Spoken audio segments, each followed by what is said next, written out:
हिंद दोस्तों, मैं एक स्नातक राजेश पटेल एक सर्विस में न्यूज चैनल 2026 2025 26 अक्टूबर 2025 में आप सभी का हार्दिक स्वागत करता हूं और खबर बताऊंगा हेडिंग, इसके बाद विस्तार से।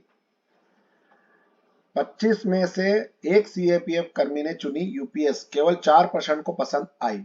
8 सीपीसी पर 20 से 30% सरकार की 18 महीने की योजना। डीए 60% को मर्ज करके 8 सीपीसी में एफएफ 1.92 तक की योजना। बिना कोर्ट के आदेश के पेंशन रिकवरी नहीं, 5 लाख की बचत।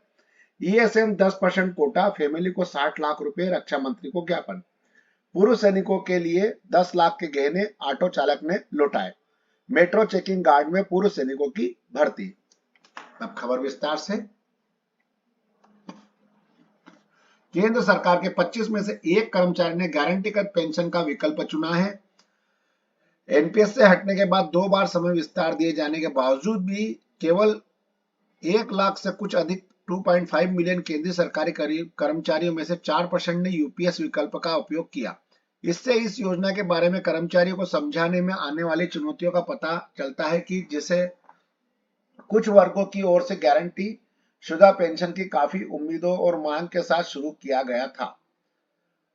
14 अक्टूबर 2025 तक उपलब्ध यूपीएस नामांकन के विवरण के अनुसार 38,569 सिविल कर्मचारियों ने यूपीएस का विकल्प चुना है। इसके बाद रेलवे 23,529, डाक 18,303 और रक्षा 11,144 और दूरसंचार 349 का स्थान है। तो इस प्रकार जो एनपीएस योजना है वो ठंडे बस्ते में जाते हुए दिखाई दे रही है, क्योंकि इसको कर्मचारी लोग ज्यादा पसंद नहीं कर रहे हैं। 8वें वेतन आयोग पर ताजा अपडेट जाने सरकार की योजना। 8वें वेतन आयोग के लिए मंजूरी दे दी है, लेकिन अभी तक इसकी आधिकारिक सूचना जारी नहीं हुई है। कुछ समय पहले ही वित्त राज्य मंत्री पंकज चौधरी ने राज्यसभा में बताया था कि आयोग से संबंधित अधिसूचना लंबित है। उन्होंने यह भी बताया कि अभी अंतिम निर्णय नहीं लिया गया है, लेकिन तैयारियां चल रही है।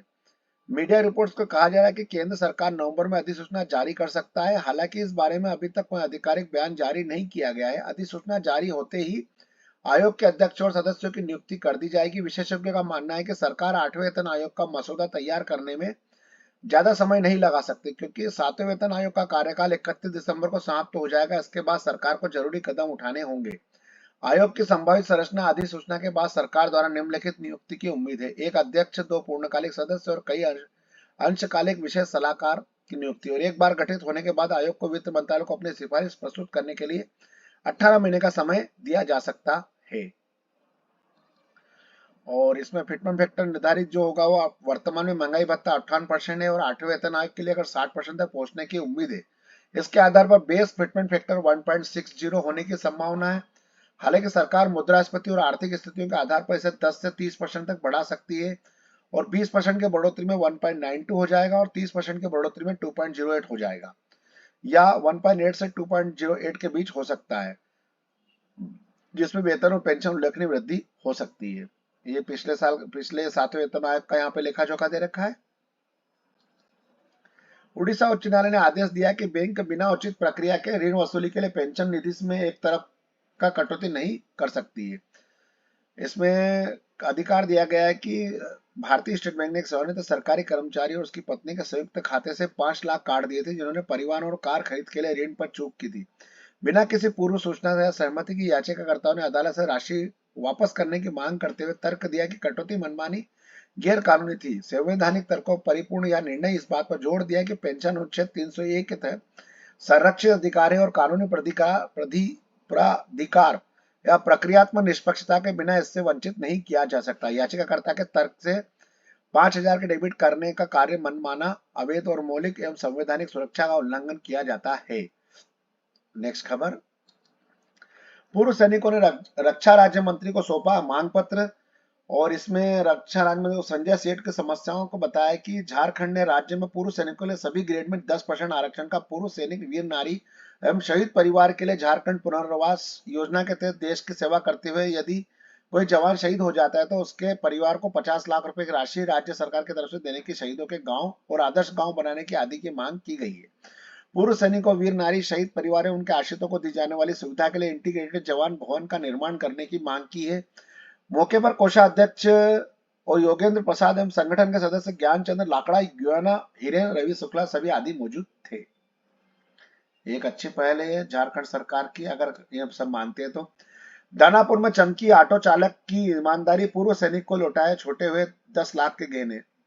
ये बहुत ही मतलब बहुत ही अच्छी खबर है, और मैं इसका इनका जो ऑटो चालक है मैं इनका भी धन्यवाद करता हूँ कि इन्होंने एक पूर्व सैनिक के जो जेवरात से भरा हुआ बैग था जो उनके ऑटो में छूट गया था, उन्होंने भूतपूर्व सैनिक को ढूंढ करके वो जो जेवरात का जो बैग है वो उन्हें वापस लौटाया और सांस ली और राहत, और चालक ने आभार भी जताया।